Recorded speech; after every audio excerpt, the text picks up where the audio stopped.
Everyone. ఈరోజు మా అబ్బాయి గోబీ రైస్ ప్రిపేర్ చేయమ్మా అని చెప్పేసి అడిగాడు. వెంటనే మావోడు అడగడంతోటే చేయకుండా ఉంటానా?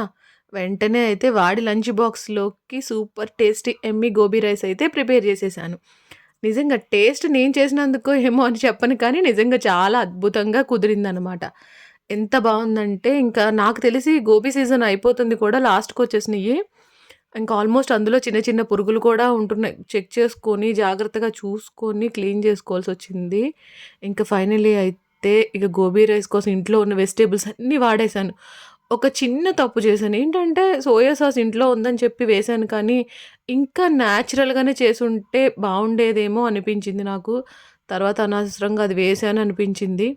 కానీ టేస్ట్ అయితే నిజంగా ఏమాత్రం తగ్గలేదు. చాలా చాలా బావుంది. ఇందులో నేను కారం యూజ్ చేయలేదు. పెప్పర్ యూజ్ చేశాను. టేస్ట్ అయితే నిజంగా అద్భుతంగా ఉంది.